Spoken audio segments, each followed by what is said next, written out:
Okay. I welcome Mr. Aditya Jaiswal and Mr. Sunil Vaishya out here. Thank you, sir, for joining in.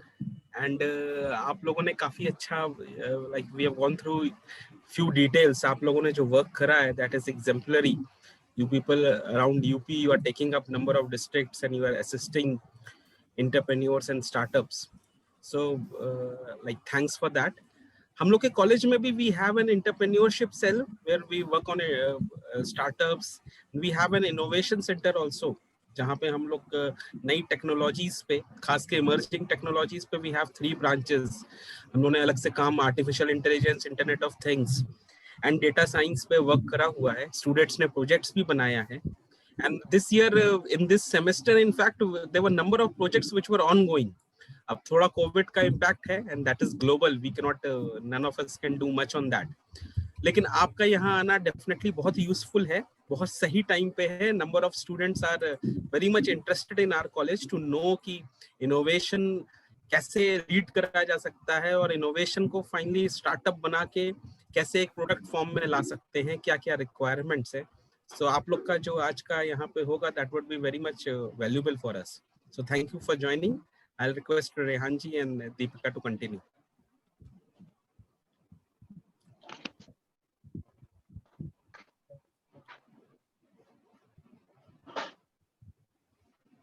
Aditya sir.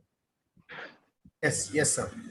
Sir हमारे कुछ questions दिए जो अभी हमारे moderator आपसे पूछेंगे. बाकी सर आप स्टार्ट कर सकते हैं. बीच बीच में कुछ क्वेश्चंस हैं जो हम लोग पूछना चाहेंगे सर. जी बिल्कुल सर. श्योर. तो थैंक यू सो मच. आप लोगों ने मुझे आज यहाँ पे इनवाइट किया है और मेरा बहुत छोटा सा इंट्रोडक्शन है that I am also an engineer but now I am trying to pursue my dreams as an entrepreneur and also trying to promote innovation entrepreneurship, working currently in some parts of Uttar Pradesh also. And जो आपकी university है AKTU, उनके साथ भी हमारा एक MOU हुआ है. सो आपसे आज जो एक टॉपिक था ट्रांसफॉर्मिंग आइडियाज टू एक्शंस, तो उसके बारे में ही हम थोड़ा बहुत आपसे शेयर करना चाहेंगे. So I just share my screen kindly. Yes sir. एक मिनट शेयर कर दीजिए जी.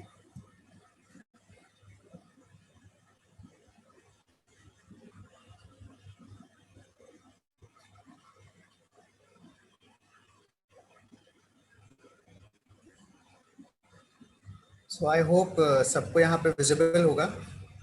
यस सर, क्लियर है, विजिबल है. जी. सो नथिंग, जैसे कि सब लोग अपनी लाइफ में सोचते हैं एक विजन होना चाहिए.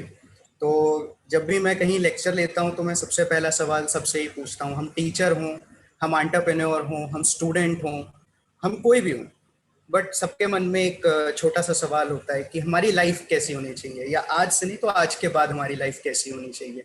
तो सबके सामने 2 रास्ते हैं. या तो हम एक एवरेज लाइफ जी सकते हैं, या तो एक मेमोरेबल, यादगार, कि सबको याद रहे कि हाँ इसने ये क्या किया क्या नहीं किया. तो दोनों के लिए रास्ते अलग हैं. चुनाव हमारे हाथ में होता है. एवरेज लाइफ होगी तो एवरेज रास्ता होगा, मेमोरेबल लाइफ होगी तो रास्ता भी मेमोरेबल होगा. तो ये एक जनरल क्वेश्चन है एंड होप जब हम सेशन खत्म करें तब शायद आपको इसके मायने भी समझ में आएंगे. तो आगे बढ़ते हैं और थोड़ी मुद्दे की बात करते हैं. बट उससे पहले कुछ पिक्चर्स हैं और मैं चाहूँगा आप ज़रूर देखें. अब ये वेबिनार है तो रिएक्शन क्या है, क्या चल रहा है मन में, उतना पता नहीं लगता है. बट होपफुली आपको ये पिक्चर्स देख के कुछ दिल या दिमाग में बात ज़रूर आएगी.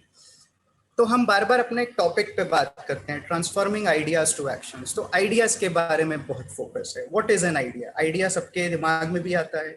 ये भी शायद एक अच्छा आइडिया है. कुछ लोगों के दिमाग में आ रहा होगा क्या है आइडिया. है किसी को सोने में मदद मिल रही है, किसी को जुकाम में मदद मिल रही है. आइडिया ये भी है कि अगर आपको जल्दी मक्खन लगाना है तो आप इस तरीके से भी मक्खन लगा सकते हैं. या किसी को खाना थोड़ा जल्दी ठंडा करके खाना है तो इस तरीके से भी खाना ठंडा किया जा सकता है. I hope I am audible and visible also. Yes sir, visible, audible. So किसी के दिमाग आइडिया है कि हम स्प्लिट एसी को सही मायने में स्प्लिट करके यूज करें कि उसको ऑप्टिमाइज किया जा सके, 2 कमरों में एक ही एसी से काम हो. सो this is also an idea. किसी के लिए ये भी एक बहुत अच्छा आइडिया है कि उसको बारिश से पूरी तरीके से बचाया जा सके, कोई ऐसा चाहता हो, या कपल्स के लिए अम्ब्रेला हो। This is also a kind of a selling preposition. Market में एक एंटरप्रेन्योर जब प्रोडक्ट लेके जाता है और उसके साथ स्टोरी, तो ये दोनों के कॉम्बिनेशन से सामान बिकना शुरू होता है। तो कपल अम्ब्रेला है, ये भी एक अच्छा आइडिया है। आइडिया ये भी है कि आप एक बाइक पे कैसे ज़्यादा से ज़्यादा लोगों को ले जा सकते हैं, या आप एक बैम्बू की बाइक कैसे बना सकते हैं जो आजकल काफ़ी फेमस होती जा रही है, या आप एक साइकिल को as a grass cutting machine भी यूज़ कर सकते हैं। Just an idea. Profitable non profitable वो नेक्स्ट सवाल है। आइडिया किसी का ये भी है कि डबल डेकर ऑटो बन जाए, या हम ज़्यादा चाय एक ही बार में पोर कर सकें। आइडिया ये भी है कि एक माँ अपने बच्चे को आराम से स्कूटी में बिठा के ले जा सके। सो यहाँ पे हम एक हमारे कंपनी का इंट्रोडक्शन दे रहे हैं, सृजन संचार। तो इसके पहले मैंने आपको कुछ पिक्स दिखाई जो सिर्फ आइडियाज थे, और सृजन संचार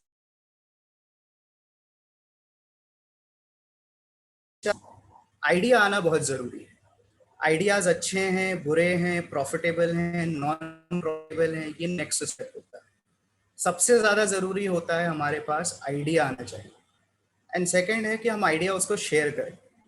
बहुत लोगों के मन में ये बात होती कि हमारा आइडिया है, हम उसको शेयर ही करें, जो कि कुछ लोगों का मिथ है। बट हमें आइडियाज शेयर करने चाहिए, तभी हमें पता लगता है कि हमारे आइडिया में कहाँ पे कोई नुआंसेस हैं, कोई ड्रॉबैक है, या शायद इसमें माइनर मॉडिफिकेशन से हम आगे बढ़ सकते हैं। तो मैं सबका स्वागत करता हूँ सृजन संचार की तरफ से। और ये जितने भी चीज़ें थी, ये शायद अच्छे आइडियाज़ थे, बट जब हम आजकल सुन रहे हैं स्टार्टअप के बारे में, एंटरप्रेन्योरशिप के बारे में, डिसरप्टिव टेक्नोलॉजीज के बारे में, इनोवेशन के बारे में, तो उसमें जो इनोवेशन की बात हो रही है कि आइडिया तो अच्छा हो गया, बट इसको हम इनोवेशन कब कहें? तो इनोवेशन बोलने के लिए आइडियाज में कोई ना कोई कैरेक्टरिस्टिक्स होनी चाहिए, आइडिया की कोई कैटेगराइजेशन हो जानी चाहिए। वो सारे आइडियाज अच्छे थे। So ideas in actions are innovation. में है वो आइडिया है, और अगर वो एक्शन में आया, उससे आपने नेक्स्ट लेवल पे लेके गए, प्रोटोटाइप बनाया, आपने उसको एग्जीक्यूट किया, तो वो इनोवेशन की तरफ आप बढ़ना शुरू हुए। So ideas can be categorized in 4 things basically. आपके सामने 4 विंडोज बनी होंगी, win lose, win win, no win no lose, and lose lose. हो सकता है कोई ऐसा आइडिया हो हमारे पास जो विन लूज हो, यानी कि हम जीते या हमारा फायदा हुआ और सामने वाले का नुकसान हो गया। ऐसे आइडिया में किसी को भी इंटरेस्ट नहीं होगा। नो विन नो लूज, ये ठीक है, ना ही हमारा फायदा ना हमारा नुकसान, ना सामने वाले के साथ। लूज लूज भी ठीक है, ultimately back to square one, हम भी 2 पॉइंट पीछे चले गए, सामने वाला भी पीछे चला गया। तो best possible option is win win. हम एक ऐसे आइडिया की बात करें, हम एक ऐसे सॉल्यूशंस की बात करें जो हमें भी फायदा दे और सामने वाले को। हम अगर एक एंटरप्रेन्योर के टर्म्स में बात करें, तो एज अ स्टार्टअप हमें भी फायदा हो, और जो भी हमारा एंड क्लाइंट है या एंड कस्टमर है उसका भी फायदा हो। तो हम इसके कुछ एग्जांपल्स देखते हैं विन विन के, कि आज तक जितने भी स्टार्टअप्स हुए हैं हिस्टोरिकली, वो विन विन की ही कैटेगरीज में आए हैं, तभी वो सक्सेसफुल हो पाते हैं।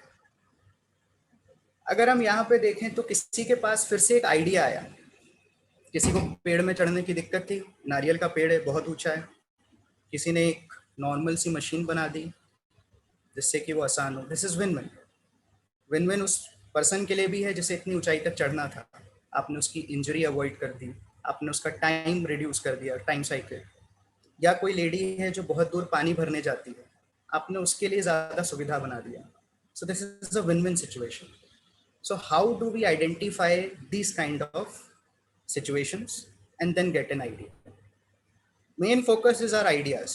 पहले हमें आइडिया आना चाहिए, उसके लिए हमें हमारी सोच बदलनी है, मल्टीपल पर्सपेक्टिव देखना है चीज़ों को। ये एक छोटी सी फॉक्सबेरी होता है, अगर आप लोगों ने ओलंपिक गेम्स देखे होंगे या दूसरे कोई भी कॉम्पिटिटिव गेम्स देखे होंगे, तो कोई एक पोल पे सहारे जो है जंप करता है। तो सबसे पहले पुराने मिस्टर फॉसबेरी के पहले जब कोई ये जंप अटेम्प्ट करता था तो वो फॉरवर्ड जंप अटेम्प्ट करता था, तो उसमें बॉडी रिस्ट्रिक्ट होती थी। फिर उन्होंने अपने आप में एक चेंज लाया और उन्होंने इसको बैकवर्ड फ्लिप करना स्टार्ट किया और फिर ये उनके नाम से जाना गया। सो this is also just an idea. So this was an beneficial idea. फिर एक आता है इंक्यूबेटर। ये इंक्यूबेटर बायोलॉजिकल या मेडिकल इक्विपमेंट होता है। तो इंक्यूबेटर एक्चुअली बहुत एक्सपेंसिव होते हैं। अगर आप देखेंगे तो उनका बेसिक कॉस्ट, एवरेज कॉस्ट आता है 45,000, 50,000, 60,000 रुपीज़। और रूरल इंडिया में इतना महंगा इंक्यूबेटर पॉसिबल नहीं होता और ना अफोर्डेबल होता था। तो किसी ने इंक्यूबेटर के कॉस्ट को रिड्यूस किया, उससे बहुत फ्रूगल अप्रोच में लिया और उन्होंने एक नया इंक्यूबेटर डिज़ाइन किया और उसको प्रोटोटाइप बनाया जो सिर्फ 2,000 रुपये में available. So this was beneficial for that economical section जो कि 2,000 से शायद 5,000 तक के इंक्यूबेटर को अफोर्ड कर सकता। So again an idea and an win win situation. इसमें फ़ायदा स्टार्टअप का भी हुआ और एक बहुत बड़े मास और वॉल्यूम पॉपुलेशन का भी हुआ जो उस कैटेगरी में आती थी। So again identifying the problem, right problem, and then solving it. Idea या इनोवेशन ये भी हो सकता है कि आप फाइल को बिल्कुल सही तरीके से लगा दें। तो इनोवेशन का मतलब सिर्फ कोई गैजेट बनाना नहीं होता है, या आइडिया का मतलब सिर्फ कोई इक्विपमेंट बनाना या कोई थ्योरी बनाना या सॉफ्टवेयर बनाना नहीं होता है। फाइल को भी लाइन से अगर हम लगा सकें तो ये भी एक तरीके का इनोवेशन है, ये भी एक तरीके का आइडिया है। सो बहुत लोग आइडिया इनोवेशन इनमें भी कंफ्यूज रहते हैं कि हमें गैजेट ही बनाना है, हमें सॉफ्टवेयर बनाना है, हमें कोई थ्योरी बनानी है। So we have to actually look at it from different angles. तो किसी भी अच्छे आइडिया को जिसे हमें आगे ले जाना है इनोवेशन के तरफ, उसके क्या 3 इम्पॉर्टेंट पिलर्स हैं। तो सबसे पहले ये है कि जो भी हम आइडिया सोच रहे हैं, इज इट फीजिबल, पॉसिबल है, हम उसको क्या कर सकते हैं। और वो फीजिबिलिटी का मतलब है कि आज जो भी हमारे पास रिसोर्सेज हैं, क्या हम उसमें वो सोल्यूशन बना पा रहे हैं। अगर हमें किसी और जगह से रिसोर्सेज लेके आना है तो फिर वो फीजिबल नहीं माना जाएगा। सेकंड है डिजायरेबल। और अल्टीमेटली डिजायरेबल का मतलब ये है कि कोई बायर है, उसका कोई मार्केट अवेलेबल है, क्या कोई कॉम्पिटिटर अवेलेबल है, ऐसा सिस्टम एग्जिस्ट कर रहा है कि। And third is profitable. आप जब ये काम करें, जो भी आपका इनपुट कॉस्ट हो, जो भी आप इस पे अपना एनर्जी लगाएं, एफर्ट लगाएं, अपना कैपिटल इन्वेस्ट करें, अब आपका आईपीआर हो, पेटेंट हो, उसके बाद उसके रिटर्न्स आना जरूरी है। बहुत लोग बिजनेस के टर्म्स में आरओआई कहते हैं, रिटर्न ऑन इन्वेस्टमेंट। तो एक आइडिया विन विन होना चाहिए, और जब आइडिया के बाद नेक्स्ट स्टेप, उसके बहुत 3 मेन पिलर्स होते हैं, फीजिबल, डिजायरेबल एंड प्रॉफिटेबल। ये 3 चीज़ों के बिना आपका आइडिया इनोवेशन और फिर इनोवेशन नेक्स्ट लेवल पे जाके एक सक्सेसफुल कमर्शियल एक्टिविटी नहीं बन पाएगी। तो क्या ये कोई कर पाता है या किसी ने किया है, हम ये भी देखने की कोशिश करेंगे। लेकिन ये कौन कर रहा होगा? जो ये 3 चीज़ें हैं कि अगर किसी के पास आइडिया आ गया, उसने एक इनोवेशन कर लिया और फिर वो मार्केट में गया, तो इसको मोस्टली लोग क्या बोल रहे हैं? इसे हम एंटरप्रेन्योरशिप बोलते हैं। बट एंटरप्रेन्योरशिप एक अकेला वर्ड नहीं है मार्केट में। एंटरप्रेन्योरशिप तो आज का वर्ड है, बहुत बजिंग वर्ड है, पिछले 5-6 साल से आ रहा है, जो कि वो 3 चीज़ें कर सकता है, फीजिबल, डिजायरेबल और प्रॉफिटेबल। बट फिर ये बाकी वर्ड्स और इसमें भी कोई डिफरेंस होगा, कोई ना कोई फर्क होगा, सिर्फ वो सिनोनिम्स या इसके लिए नहीं। अब ये वेबिनार है तो शायद मैं ज़्यादा आपसे फीडबैक भी नहीं ले पाऊंगा, बट होपफुली सब देख पा रहे हैं कि चारों वर्ड्स में कुछ ना कुछ फ़र्क है। आप सोचें, बट मैं आपको जरूर बताऊंगा। तो पहला वर्ड है रेंट सीकर, दूसरा वर्ड है बिजनेस, तीसरा है इंडस्ट्रियलिस्ट और चौथा है एंटरप्रेन्योरशिप। रेंट सीकर क्या है? रेंट सीकर मतलब, फॉर एग्जाम्पल, अगर हमारे पास एक खेत है, हम किसी भी चीज का खेत, तो चाहे सब्जी का हो या किसी भी चीज का हो, और हम उस खेत को किसी को किराए पे दे देते हैं और उससे एक रेंट ले लेते हैं, that is a form of entrepreneurship और अ फॉर्म ऑफ बिजनेस और अ फॉर्म ऑफ ट्रेड। इसको हम कहते हैं रेंट सीकिंग, कि हमने अपना खेत किसी और को दे दिया और हमने उसमें कोई एफर्ट्स नहीं दिए। तो जो आपसे बताया कि हर कोई सोचता है प्रॉफिटेबिलिटी के बारे में, तो इसमें प्रॉफिट आपके टाइम या कैपिटल इन्वेस्टमेंट की तरफ से देखा जाएगा। सेकंड था बिजनेस। वही खेत है लेकिन आपने खुद सेब उतारे, तोड़े उसे, शहर गए, मॉल में रखा, सब्जी मंडी में गए, वहां रखा और खुद बेचा, तो इसे कहा जाता है बिजनेस, ट्रेडिंग। तो ये फर्क है रेंट सीकिंग और बिजनेस का। तो इंडस्ट्रियलिस्ट क्या होता है? इंडस्ट्रियलिस्ट जो शायद इस काम को थोड़ा और बड़े लेवल पे करे, जब टेक्नोलॉजी इंटरवीन करती है सिस्टम। वही खेत है, वही सेब है, आप उस सेब को तोड़ें भी, आप उसे एक एग्रो प्रोसेसिंग यूनिट में लेके जाएं, आप उससे एक एप्पल जूस बनाएं और फिर आप उसको मार्केट में लाके बेचना शुरू करें। तो ये इंडस्ट्रियलिस्ट का काम। बहुत अलग अलग डिफरेंसेस हैं, काफ़ी लोग इसको कभी कभार मिक्स मैच करके भी बोलते हैं। So rent seeking, business and industrialist. फिर एंटरप्रेन्योर क्या करेगा? एंटरप्रेन्योर के पास तो उतना पैसा नहीं है इंडस्ट्रियलिस्ट की तरह, ना उसके पास खेत है, ना उसके पास कोई ज़मीन है, ना उसके पास कोई शॉप है मॉल में। तो अगर उसके पास ये सारा काम नहीं है और कोई रिसोर्सेज भी नहीं है, लेकिन तब भी वो आपको जूस बना के बेच दे, तो उसे हम कहते हैं एंटरप्रेन्योरशिप। तो एंटरप्रेन्योर का मतलब ये है कि वही सेब लेके आएगा किसी से खरीद के, उसमें एक स्ट्रॉ या नल लगाएगा और आपको जूस पिला देगा। यानी कि उसने 1 रुपए में 5 रुपए का काम आपको करके दे दिया। ये शायद किसी को लग रहा होगा कि ये मजाक है, बट अगर एंटरप्रेन्योर बनना है तो ऐसी ही सोच बनानी पड़ती है, ऐसा ही आइडिया लेके आना पड़ता है, और ये पॉसिबल है। आज बहुत लोगों का फिजिक्स बैकग्राउंड ज़रूर होगा, हम लोग सब इंजीनियर्स हैं। तो फिजिक्स में एक थ्योरी होती है शॉक वेव थ्योरी, बहुत लोग वाइब्रेशंस भी पढ़ते होंगे। तो अगर आप एप्पल को एक पर्टिकुलर फ्रीक्वेंसी ऑफ वेव देते हैं, तो जो उसका अंदर का मटेरियल है वो लिक्विफाई हो जाता है और बाहर का पूरा जो उसका सरफेस है वो तब भी सॉलिड रहता है। So by using shock wave theory, आप एक एप्पल को एप्पल जूस में कन्वर्ट कर देते हैं और उसको एक नेचुरल पैकिंग में, यानी नारियल पानी की तरह, आप उसको मार्केट में बेच सकते हैं। अगर आप इसको कंपेयर करें एक इंडस्ट्रियलिस्ट से, तो आपने कितना पैसा नहीं बचाया? आपने पैकिंग का पैसा बचाया, आपने एक एग्रो प्रोसेसिंग यूनिट का पैसा बचा लिया, आपने उसको लॉजिस्टिक्स का पैसा बचा लिया, उसको कैन करना था उसको, या टेट्रा पैक्स बनाने थे, और आपने उसको एक नेचुरल फ्रूट जूस मार्केट में दे दिया। यानी कि 1 रुपए की चीज़ 5 रुपए की बना के आपने बेच दी। तो ये जो स्केल ऑफ रिटर्न्स हैं, ये जब एक एंटरप्रेन्योर करता है, ये जो आइडियाज़ हैं, ये सबसे ज़्यादा इम्पोर्टेंट है, और हमें ऐसे आइडियाज़ पे फोकस करना है और ऐसे आइडियाज़ विद इनोवेशन एक्शंस में कन्वर्ट करना है। और यही काम हम सृजन संचार में भी करने की कोशिश करते हैं। तो एक है आइडियाज़, और फिर है 3 इम्पॉर्टेंट पिलर्स जो इनोवेशन बनते हैं, और यही इनोवेशन जब एक अच्छी कमर्शियल एक्टिविटी हो तो एंटरप्रेन्योरशिप बनता है।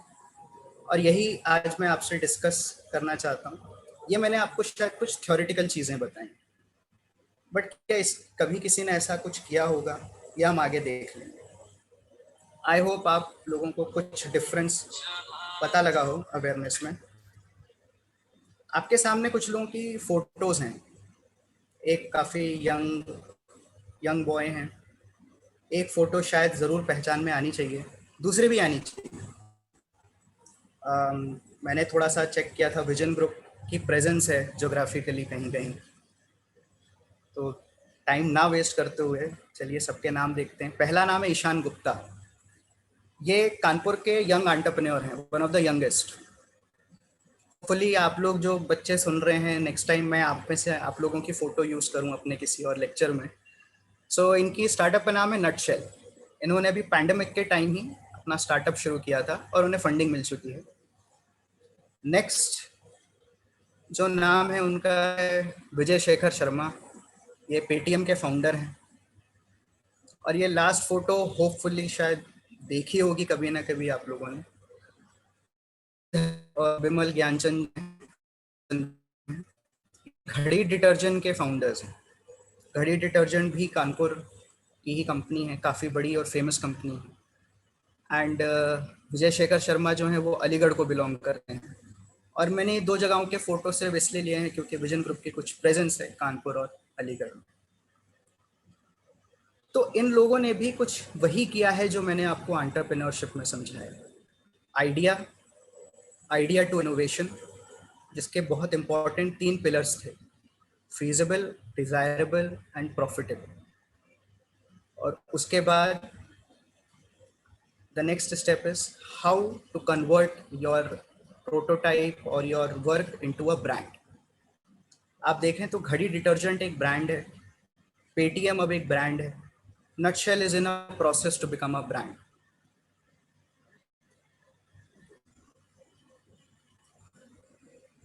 एक और जो बहुत इंपॉर्टेंट चीज़ है कि जब आपने आइडिया सोचा है और इनोवेशन भी किया है, तो ये इनोवेशन का फोकस एरिया कहाँ होना चाहिए। काफ़ी लोग इंडिया में बात करते हैं कि हमें मेक इन इंडिया करना चाहिए, हमें मैन्युफैक्चर इन इंडिया करना चाहिए, बट हमें एक वैल्यू कर्व समझना बहुत ज़रूरी है। काफ़ी लोग इसे स्माइल कर्व कहते हैं। आई होप थोड़ा इसको आप ध्यान से ज़रूर सुनिएगा। स्माइल कर्व क्या होता है? अगर आप देखेंगे तो इसके एक्स एक्सिस पे लिखा है इनोवेशन, डिज़ाइन, मैन्युफैक्चरिंग, ब्रांड। जो मैंने अभी आपसे कहा कि सब ब्रांड बनते जा रहे हैं, तो एक तो उन्होंने रिसर्च करी, उन्होंने टेक्नोलॉजी पे अपना जो है कमांड किया और उसके बाद उन्होंने ब्रांड में अपने पे काम किया। और अगर आप इस कर्व में देखेंगे वाई एक्सेस पे, तो वैल्यू है, value in terms of money, value in terms of recognition, value in terms of brand. तो आप देखेंगे कि सबसे ज़्यादा पैसा 2 ही जगहों पे होगा, या तो आपके आइडिया में, या आपके रिसर्च में, या पेटेंट में, या तो सबसे ज़्यादा पैसा होगा आपकी ब्रांड नेम में। मैन्युफैक्चरिंग में पैसे कभी नहीं होते। इसका बहुत छोटा सा एग्जाम्पल है कि अगर आप कोई कपड़ा सिलवाते हैं दर्जी से, टेलर से, तो या तो सबसे ज़्यादा पैसा आप एक रेमंड के कपड़े का देंगे या ब्लैकबेरी के कपड़े का देंगे, फैब्रिक का, जो है आइडिया और रिसर्च पे। टेलर को पैसा नहीं मिलता है। और अगर आप एक रेडीमेड कपड़ा देखेंगे तब भी आप वैन ह्यूजन की शर्ट खरीदेंगे 4,000 रुपये, तो वो 4,000 रुपये की शर्ट में मुश्किल से 300 रुपये टेलर को मिलता है। सो मैन्युफैक्चरिंग में कभी भी वैल्यू नहीं होती है। सो हम जब भी अपना एक आइडिया देखें, कभी भी अपना एक फोकस बनाएं, सो मैन्युफैक्चरिंग हमारा फोकस नहीं होना चाहिए। हमारा फोकस अगर सर्विसेज में हो, मैन्युफैक्चरिंग, या आप कोई चीज़ की मैन्युफैक्चरिंग भी करना चाहें, तो हमें ये चीज़ बहुत ध्यान में रखना है कि हमें उसको अल्टीमेटली या तो अपने रिसर्च से लिंक करना होगा, या तो आपके मैन्युफैक्चरिंग के बाद आपको उसे एज अ ब्रांड नेम में लिंक करना होगा। सिर्फ मैन्युफैक्चरिंग में कोई पैसा नहीं होता है। एप्पल के केस में भी यही है। वो $500 की चीज़ $15 में चाइना में बनती है और फिर आप $485 अमेरिका को देते हैं। So that is the game. So idea या innovation and then this curve is very important. और यही चीज़ इन 3 लोगों ने भी कमांड करी, चाहे उन्होंने एक वॉशिंग पाउडर बनाया हो, रिसर्च की हो, और फिर ब्रांड। मैन्युफैक्चरिंग नहीं करते हैं ये लोग। अगर आप विजय शेखर शर्मा जी के बारे में भी पता करेंगे तो वो सॉफ्टवेयर पे काम नहीं कर रहे हैं, उन्होंने मेन काम किया अपने ब्रांड पे। Most of their software are outsource. अगर आप ईशान गुप्ता की भी बात करेंगे तो उन्होंने कोई सॉफ्टवेयर बनाया ही नहीं है, वो तो भी एक फर्स्ट स्टैंडर्ड के स्टूडेंट है, बट उन्होंने मेन काम किया है अपने ब्रांड के ऊपर। सो इम्पॉर्टेंट ये कि जब हम आइडिया लेके आएँ तो फिर हमें काम कहाँ पे करना है अपने इनोवेशन के बाद? या तो हम खुद इनोवेशन कर रहे हैं तो हम लेफ्ट साइड पे रहें, और अगर हम खुद इनोवेशन नहीं कर रहे हैं तो हम सिर्फ राइट साइड पे फोकस करें अपने आइडिया को लेकर। सेकंड है आइडियाज आए कैसे। कुछ लोग सोच रहे होंगे बार बार आइडिया आइडिया आइडिया के बारे में बात कर रहे हैं, अब आइडियाज आए कैसे? तो एक तरीका है कि आप प्रॉब्लम्स को देखना शुरू करें, and every problem is an opportunity, every problem and anyone's problem is an opportunity. ये एक तरीका है आइडिया निकालने का। इसकी एक एग्जाम्पल है, जापान में एक बहुत कंपनी है, अब तो पुरानी हो गई, उसका नाम है ओशिमिजू। ओशिमिजू एक मिनरल वाटर कंपनी है, जैसे हमारे यहाँ बिस्लरी या किनले होती है, ये जापानीज कंपनी है। बट इसका स्टार्ट कैसे हुआ, ये चालू कैसे हुआ, how they got to make mineral water? So Oshimizu basically mineral water manufacturing company नहीं थी, वो एक टनल, बोरिंग और कंस्ट्रक्शन कंपनी। जापानीज में रेलवे का काफ़ी अच्छा नेटवर्क है, और ओशिमिजू वहाँ की one of the biggest companies थी जो वहाँ पे टनल्स बना के देती थी। और उनके एक कंस्ट्रक्शन असाइनमेंट में उनको एक ऐसी टनल में काम करना पड़ा जहाँ पे कुछ हद तक टनल बनाने के बाद उन्हें काफ़ी ज़्यादा सीपेज की प्रॉब्लम आई, यानी कि उसमें पहाड़ के अंदर इतना ज़्यादा पानी था और उस पानी का सोर्स ऐसा था कि वो लगातार पानी उसमें आता जा रहा था, यानी टनल बनाना इम्पॉसिबल होता जा रहा था उनके लिए। तो उनके लिए पानी एक प्रॉब्लम बन गई। अब उन्हें था कि हम इस पानी के प्रॉब्लम को सॉल्व कैसे करें। तो उनके यहाँ कोई एक इंजीनियर था, टेक्नीशियन था, जिसने ये पानी की एनालिसिस करी। उसने कहा कि ये बहुत ही प्योर फॉर्म ऑफ वाटर है, क्योंकि वो जिस प्रोसेस के थ्रू वहाँ पे सीपेज होके आ रहा था टनल में पहाड़ के थ्रू, इसी तरीके का प्रोसेस जो है वाटर प्योरिफिकेशन में होता है। तो उसने कहा हम इस वाटर को बॉटल कर सकते हैं। ये एक तरीका है कि हम इस पानी को धीरे धीरे बॉटलिंग करना शुरू करें, जिससे कि ये हमारे कंस्ट्रक्शन को अफेक्ट ना करे। इस आइडिया पे काम किया गया, और फिर धीरे धीरे उस कंपनी ने जितना भी वहाँ पे पानी है सीपेज में आता था, उससे एक बॉटलिंग प्लांट लिया और बनाया, और इससे तकरीबन $50 मिलियन का एनुअल सेल्स होने लगा। तो एक प्रॉब्लम थी पानी की, और उसी को अपॉर्चुनिटी में कन्वर्ट किया। उन्हें एक आइडिया आया बॉटलिंग करने का। So the business case was $50 million. So this is problem to an opportunity. Second है कुकर। शायद सबके घर में होता है, कुकर देखा ही होगा आप लोगों ने। लेकिन आज के कुकर में और पहले के कुकर में थोड़ा फ़र्क है, और जो शायद कोर ब्रांच के इंजीनियर होंगे उनको मैं उसको टेक्निकल नेम्स में प्रेशर वेसल भी कह सकता हूँ। तो अगर आप लेफ्ट हैंड की फ़ोटो देखेंगे तो पुराने ज़माने में जो कुकर होता था उसका कैप जो है वो ऊपर से लगता था, और इसमें जब खाना पकता था तो वो था स्टीम से। जितना ज़्यादा स्टीम बनती थी, जितना ज़्यादा प्रेशर होता था, उतनी जल्दी ही उसमें खाना बनता था, और इसीलिए उसका नाम दिया गया था प्रेशर कुकर। लेकिन उसमें एक प्रॉब्लम थी, जैसे जैसे स्टीम बढ़ती थी, जैसे जैसे प्रेशर बढ़ता था, तो जिसका कैप है वो प्रेशर की वजह से खुल जाता था, या कभी कभार ब्लास्ट भी हो जाता था। यानी कि इसमें प्रेशर जो है वो एक बहुत बड़ी प्रॉब्लम बनने लगी। अब अगर आपको खाना जल्दी बनाना था तो आपको ज़्यादा प्रेशर पे काम करना था, बट प्रेशर एक प्रॉब्लम बनने लगी। फिर एक कंपनी ने सोचा कि क्यों ना हम प्रेशर को ही सोल्यूशन में कन्वर्ट करें। अगेन प्रॉब्लम टू अपॉर्चुनिटी, ये भी एक तरीका है आइडिया लाने का। तो उन्होंने क्या किया, उन्होंने प्रेशर कुकर के डिज़ाइन को चेंज किया। पहले का प्रेशर कुकर जो है वो सर्कुलर नेचर का होता था, सर्कुलर नेचर यानी कि बिल्कुल टोटल सर्कल। फिर उन्होंने कुकर को थोड़ा चेंज करके ओवल शेप बनाया, और उन्होंने इस तरीके का कैप बनाया कि वो उसके अंदर जाके फिर फिट होता था। अगर आप दोनों में थोड़ा डिफरेंस देख सकते हैं, तो अब जब नया कुकर बना तो इसमें जितना ज़्यादा प्रेशर होता था उतना ज़्यादा कैप टाइट हो जाता था। तो यानी कि जब पहले वही प्रेशर, वही स्टीम जिस कैप को ब्लास्ट करती थी, नए केस में वही प्रेशर, वही स्टीम उस कुकर को और ज़्यादा टाइटली बंद कर देती थी। So again problem to opportunity. And Prestige का cooker one of the best selling and one of the most famous homemade cookers साबित हुए डोमेस्टिक कुकर्स में। उनका मार्केट शेयर एक वक्त पे 70-72% रहा करता था और आज भी काफ़ी फेमस ब्रांड है। And this was one of the contributions of Prestige cookers. India में काफ़ी इसका नाम है, बाहर भी है। बट मेन ये है कि आइडिया के बाद इनोवेशन, 3 पिलर्स, और एक तरीका है आइडिया लाने का, वो है कि प्रॉब्लम, और हम उसको कैसे देखते हैं, हमारी अप्रोच क्या है।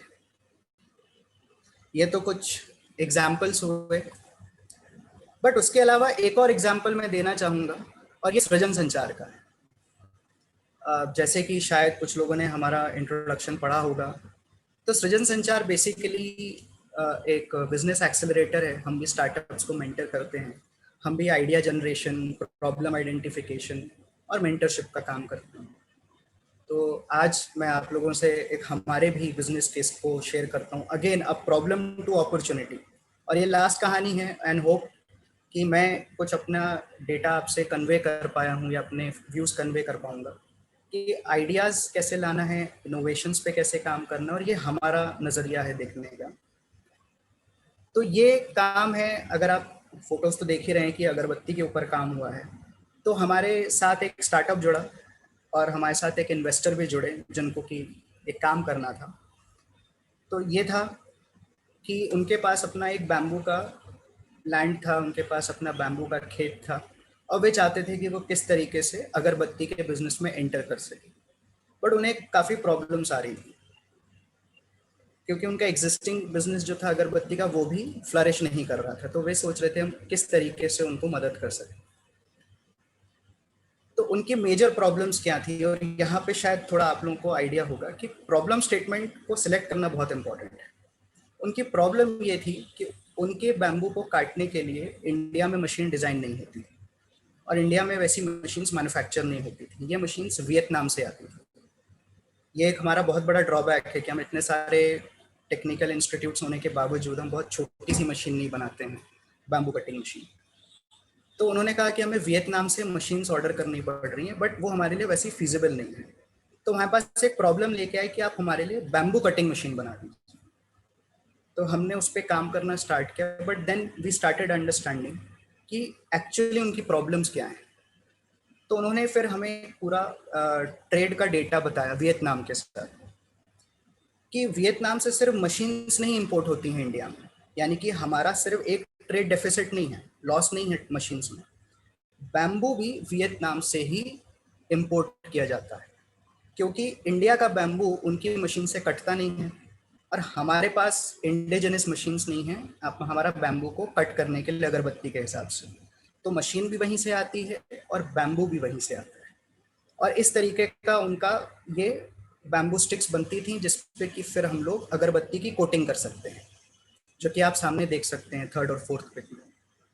तो हम एक हमारे साथ जो इंडस्ट्री एकेडेमिया है, बहुत सारे स्टूडेंट्स काम करते हैं, होप विजन इंस्टीट्यूट भी काम करेगा। तो एक बच्चों के ग्रुप ने इस पे काम करना स्टार्ट किया। उन्होंने कहा कि हमारे लिए मेन प्रॉब्लम क्या है। हमारे लिए मेन प्रॉब्लम मशीन की डिज़ाइन नहीं है या मशीन की मैन्युफैक्चरिंग नहीं है।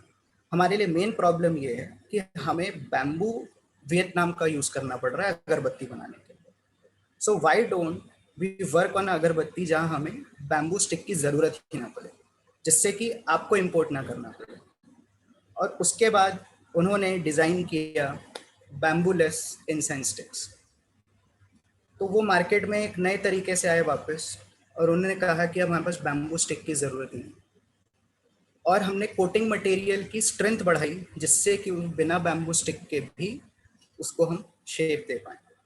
सो ये काम है, और यही है ideas to innovations to actions, जिसमें आइडिया प्रॉब्लम हो सकता है, वो किसी की प्रॉब्लम भी हो सकती है और हमारे लिए opportunity. But the second most important जो मैं इस स्लाइड में बोली है कि हमें कौन सी प्रॉब्लम स्टेटमेंट ली।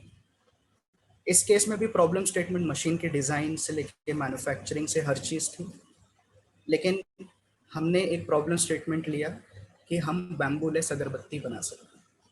तो ये हमारा केस था, बाकी जो हैं वो काफ़ी बड़े केसेस हैं, वर्ल्ड फेमस केसेस हैं। और कुछ बातें जो मैं आपसे भी करना चाहता हूँ आगे की, कि अगर आप में से भी कोई सोच रहा है कि एंटरप्रेन्योरशिप या कोई आइडिया हो, बहुत सारे आइडियाज़ हैं, बट ये है कि हम उन आइडियाज़ को एक पूरे इकोसिस्टम में देखना पड़ता है।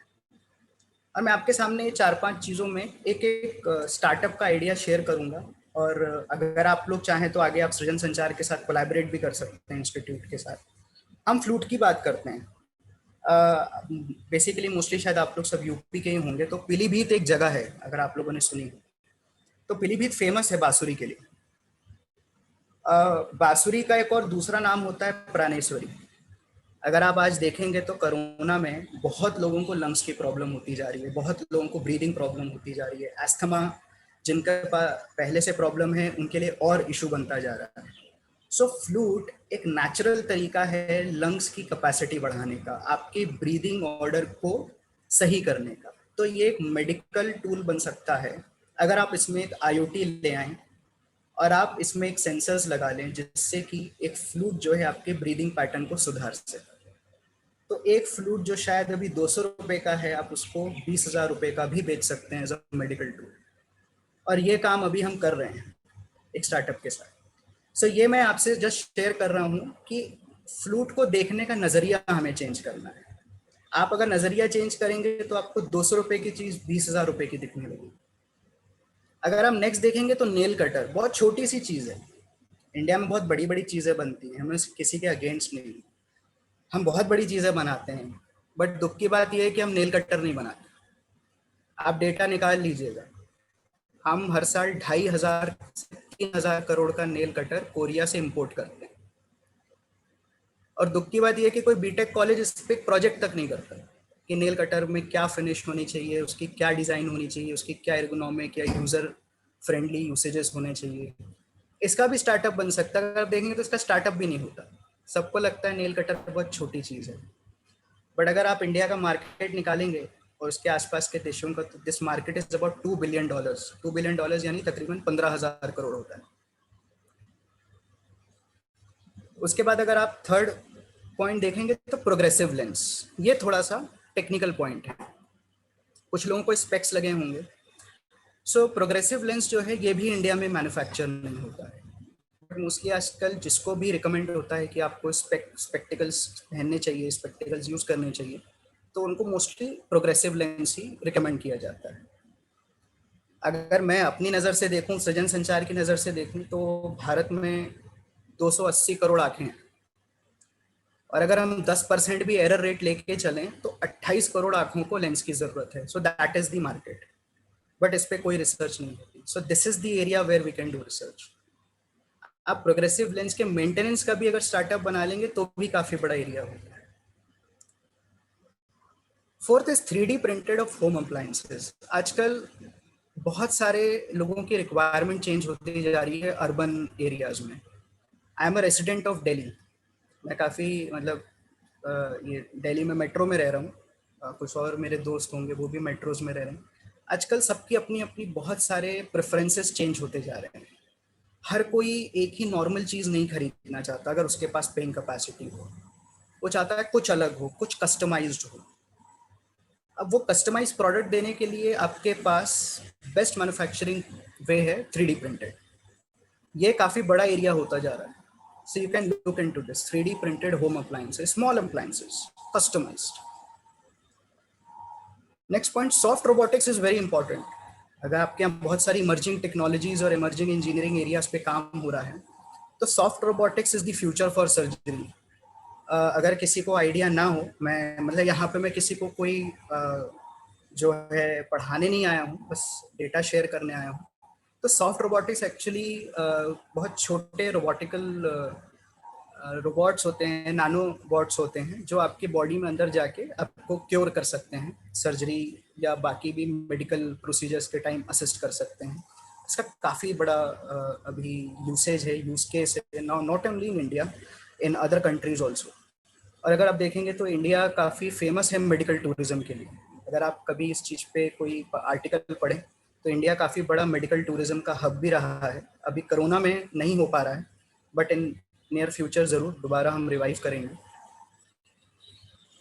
नेक्स्ट है इको फ्रेंडली यूटेंसिल्स। आजकल काफ़ी लोग अब अवॉइड करते हैं कोई भी प्लास्टिक या कोई भी ऐसे मटेरियल के यूटेंसिल्स या कटलरी या सिल्वरवेयर को यूज़ करने से जो एनवायरनमेंट के लिए ठीक नहीं है। काफ़ी लोग इस चीज़ को प्रेफर भी करते हैं, सपोर्ट भी करते हैं, उसके लिए प्रीमियम कॉस्ट भी देने को तैयार है। जैसे आपने बॉटल्स के लिए कुछ महीने पहले मुहिम देखी थी कि काफ़ी लोगों ने बैम्बू बॉटल्स को सपोर्ट भी किया और उसके लिए एक्स्ट्रा प्रीमियम कॉस्ट भी पे करने को कोशिश करी। तो ये कुछ एरियाज हैं जिसमें आप देख सकते हैं, आप ट्राई कर सकते हैं, आप हमारे साथ भी जुड़ सकते हैं। Next is conversational AI, artificial intelligence. मैं आपको जो कुछ भी वर्ड्स बता रहा हूँ, जैसे आज AI, ML, data science, blockchain एक बज़वर्ड है कि सब लोग अब इसी के पीछे चाह रहे हैं। हर कोई एमएल का कोर्स करता है, हर कोई एआई का। वैसे ही कुछ दिनों बाद आप देखेंगे हर कोई कॉन्वर्जेशनल एआई का कोर्स करने लगेगा। सो कॉन्वर्जेशनल एआई बहुत सिंपल सी बात है कि जो आप कॉल सेंटर में फ़ोन करते हैं, शायद आज आप एक ह्यूमन बीइंग से बात करते हैं, बट शायद फ्यूचर में आपसे एक रोबोट ही या कोई एक बॉट बात करेगा, यानी कि प्री प्रोग्राम्ड, और वो भी एआई इनेबल्ड, यानी कि वो आपके साथ बात करके सीखेगा भी और नेक्स्ट टाइम वो प्रिपेयर्ड रहेगा आपको नए जवाब देने के लिए। सो this is a very big area. इससे बहुत सारी सर्विस इंडस्ट्रीज को यूज़ करने वाली हैं। आप बैंक ले लें, आप हॉस्पिटल्स ले लें, आप ट्रैवल एजेंसीज लें, आप बहुत सारे एरियाज जो हैं इसमें अब रिप्लेस कर देंगे, वो ह्यूमन बींग्स को यूज़ नहीं करेंगे। सो this is again a threat also, क्योंकि इसमें काफ़ी जॉब लॉसेस भी होंगे बट जॉब जनरेट भी होंगे। तो जो लोग नए स्किल्स को अक्वायर करेंगे उनको जॉब्स मिल जाएंगी, और जो लोग स्किल्स को अक्वायर नहीं करेंगे उन्हें जॉब्स नहीं मिल पाएंगी। And last is services to home. अगर आप देखेंगे तो in this era of corona, और जो कि ख़त्म होते दिख नहीं रहा है, काफ़ी सारी अब सर्विसेज जो हैं वो डिलीवर टू होम और कस्टमाइज टू होम दी जा रही हैं। तो शायद ये भी अब एक फ्यूचर होगा कि काफ़ी सारे लोग बहुत सारी सर्विसेज डायरेक्ट टू होम ही प्रेफर करेंगे। तो ये कुछ एरियाज थे, प्रोडक्ट्स थे जो मैं आपसे शेयर करना चाहता था।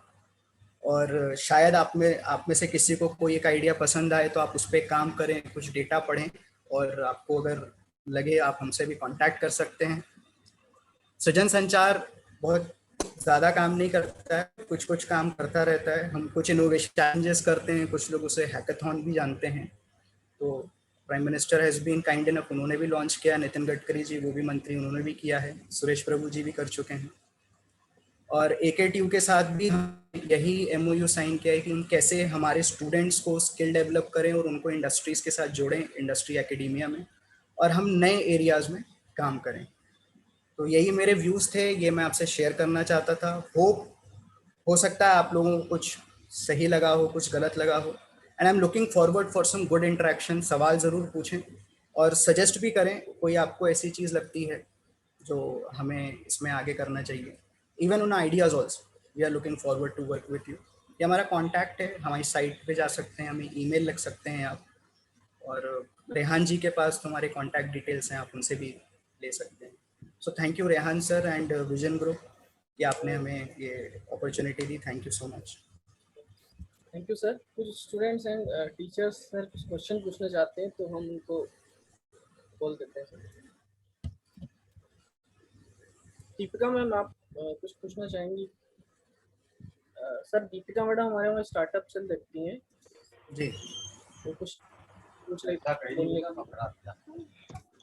सर मेरा फर्स्ट क्वेश्चन ये है कि अगर कोई स्टूडेंट कोई आइडिया लेकर के आता है तो कैसे सृजन संचार एक लीडिंग ऑर्गेनाइजेशन है, वो कैसे हेल्प कर सकता है? देखिए मैम, सृजन संचार का अपना नेटवर्क है of investors, of mentors, even industries.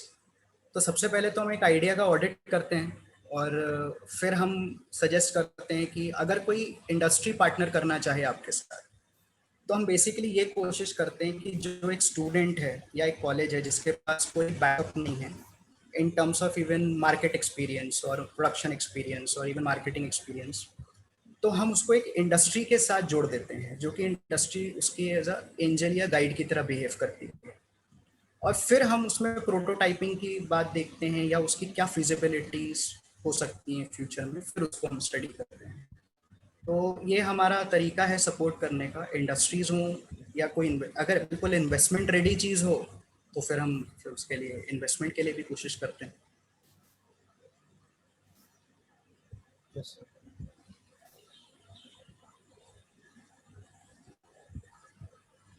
और कोई क्वेश्चन पूछना चाहता है तो वो हैंड रेस कर दे, मैं अनम्यूट कर दूंगा।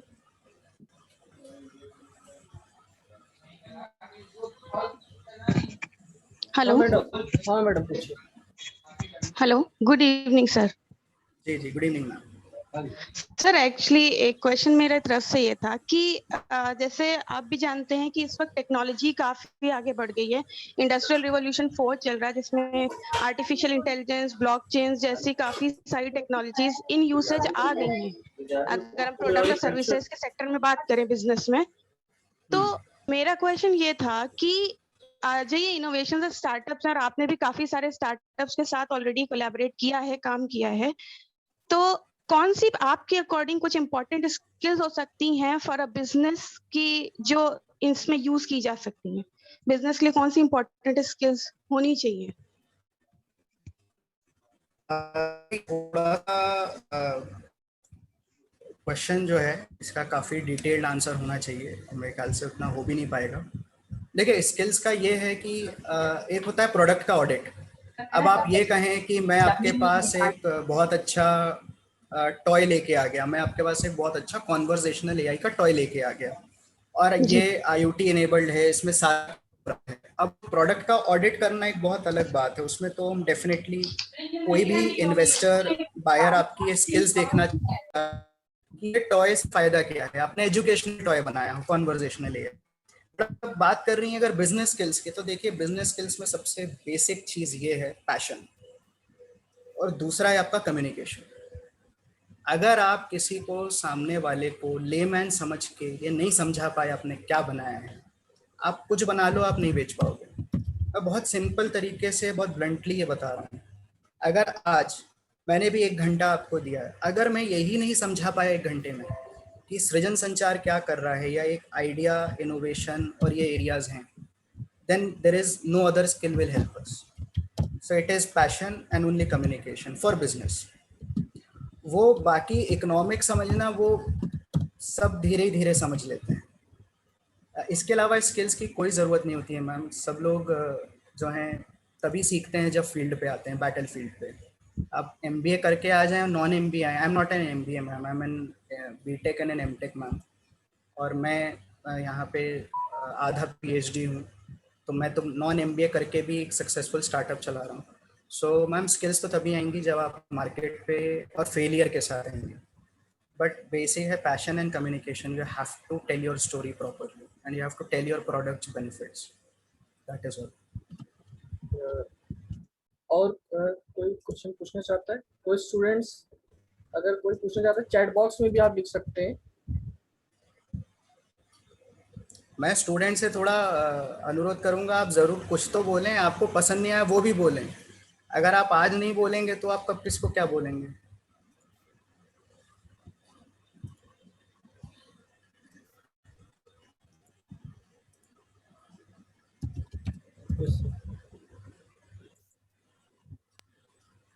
हेलो सर, मेरा एक क्वेश्चन और है। जैसे कि अभी भी देख रहे हैं कि आपने इतनी सारी चीजें स्टूडेंट्स को बताई, उसके बाद भी कोई स्टूडेंट आगे नहीं आ रहा है क्वेश्चन पुट अप करने के लिए, तो आप स्टूडेंट्स को थोड़ा सा गाइड करिए कि जो कॉलेज में या यूनिवर्सिटी में जो भी स्कीम्स चलाई जाती हैं जो स्टूडेंट्स के लिए बेनिफिशियल होती है, उसके बाद भी वो उसमें आकर के आगे पार्टिसिपेट नहीं करते हैं।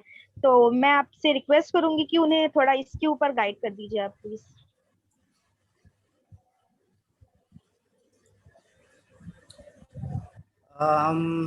मैम देखिए स्कीम्स तो जहाँ तक मुझे AKTU की, मैं 1 डिस्ट्रिक्ट 1 प्रोडक्ट के साथ जुड़ा हुआ हूँ, और अगर आप में से जो स्टूडेंट्स हैं वो ODOP समझ रहे हैं तो 75 डिस्ट्रिक्ट्स हैं यूपी में, और हर डिस्ट्रिक्ट के लिए एक प्रोडक्ट आइडेंटिफाई हुआ है, और उसी बेसिस पे यूपी गवर्नमेंट जो है कोशिश कर रही है पूरा इकोसिस्टम बना के देने की। तो आप अगर कानपुर के हैं या अगर आप अलीगढ़ के हैं, तो एक तो ताला इंडस्ट्री पे काफ़ी फेमस है अलीगढ़, और वैसे ही कानपुर भी अपने लेदर और टेक्सटाइल के लिए बहुत फेमस है।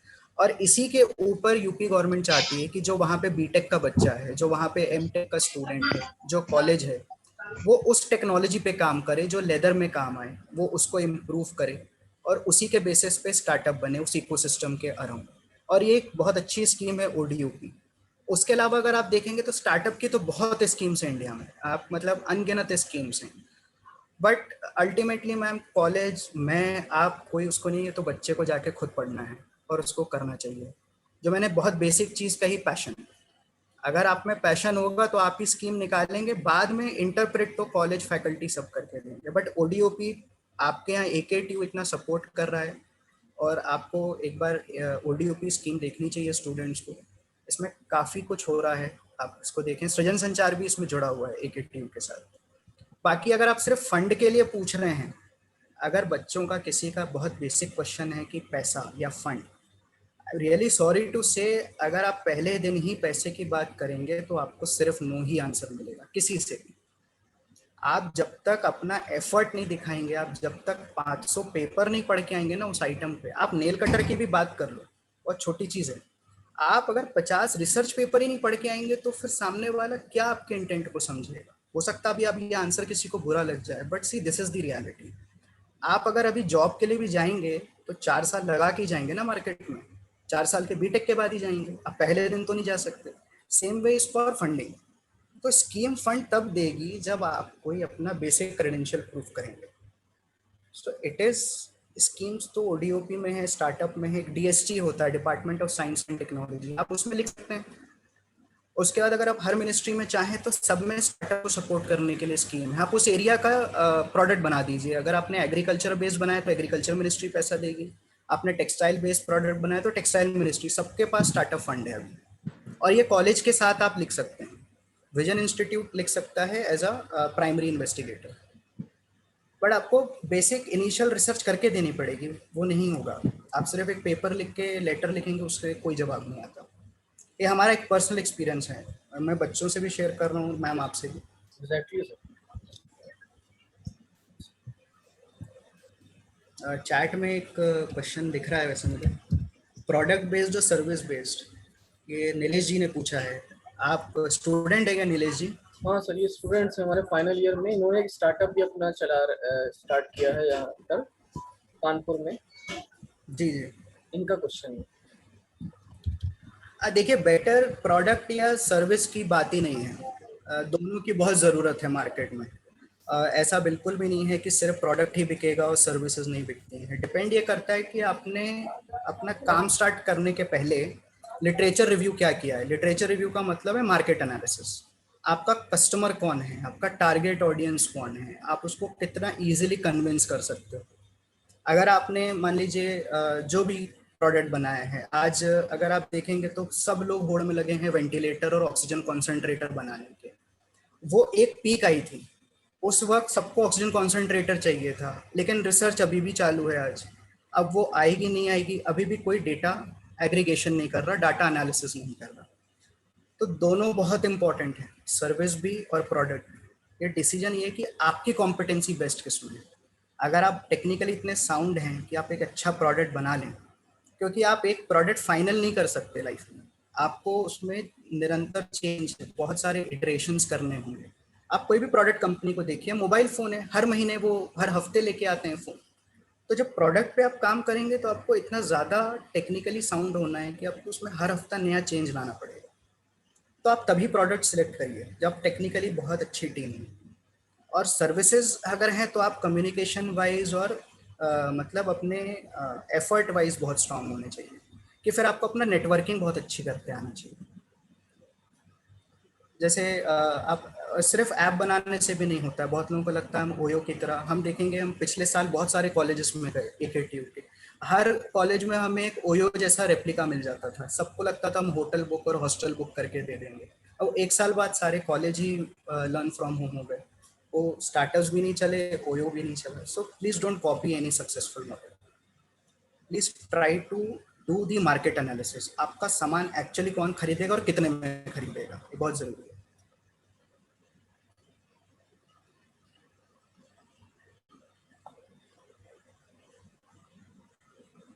और कोई क्वेश्चन पूछना चाहता है? अगर पूछना चाहता है तो सर अभी है, जल्द से जल्द आप पूछ लीजिए।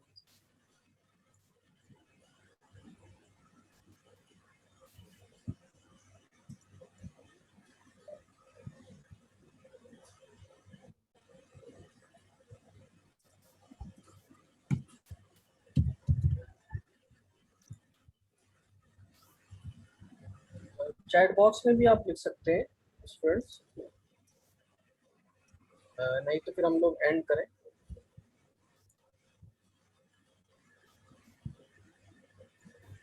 दीपिका मैं आप कुछ पूछना चाहती हैं? आपका सारा डाउट क्लियर हो गया? Yes, sir.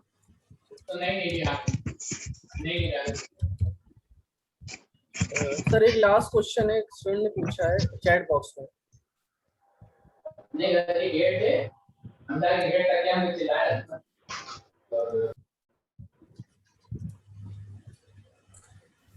What should be the basic thing that anyone can think before a startup?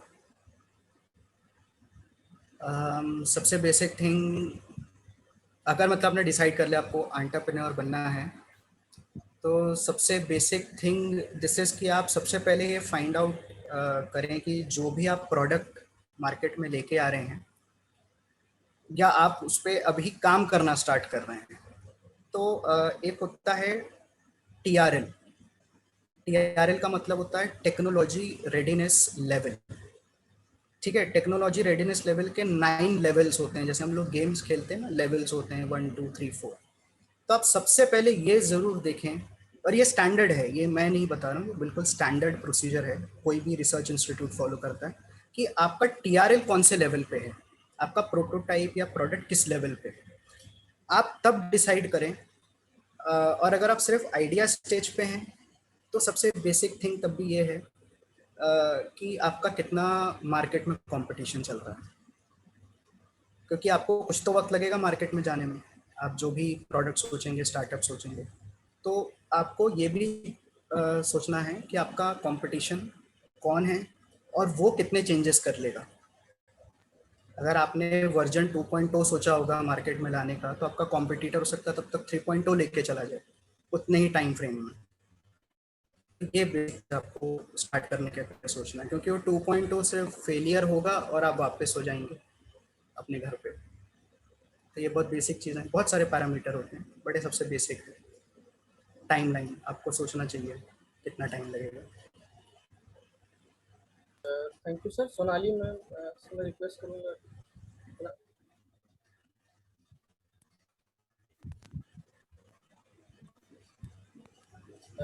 Sonali ma'am voice नहीं आ रही है।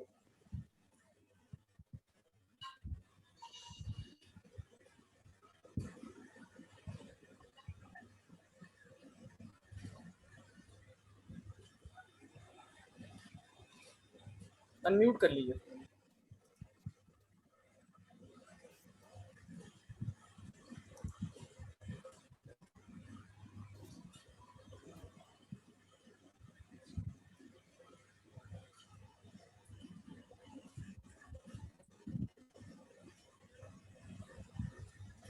हाँ सोनाली मैम वॉइस आ रही है आपकी? आपकी वॉइस नहीं आ रही है सोनाली मैम।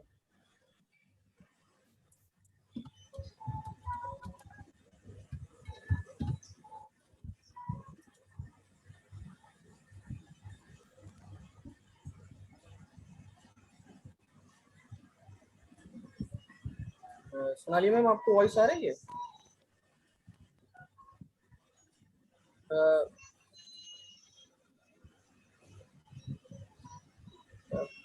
आपका हेडफोन शायद फिर से लगा दीजिए, वॉइस आपकी क्लियर यहाँ पर आ नहीं रही है।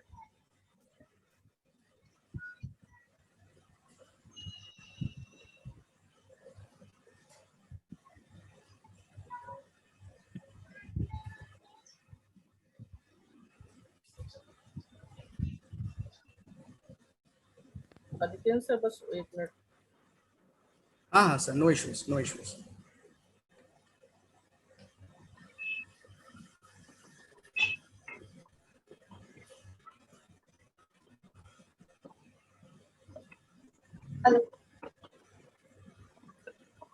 हाँ सोनाली मैम, वॉइस आ रही है।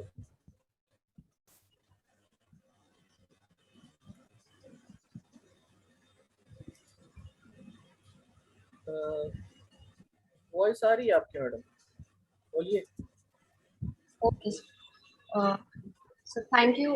I would like to, on behalf of Vision Group of Institution, would like to thank Mr. Aditendra Jaiswal for giving his precious time for our students and enlightening them.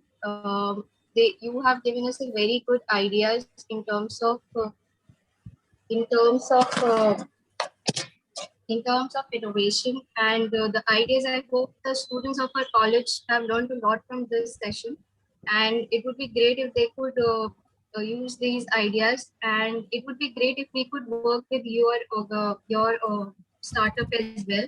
Our startup cell has a lot of ideas from our students, and we are looking forward to working with you. And thank you so much, sir, for giving your precious time and enlightening our students. Thank you ma'am, thank you so much, thank you sir, thank you so much, thank you Aditi sir, बहुत बहुत शुक्रिया।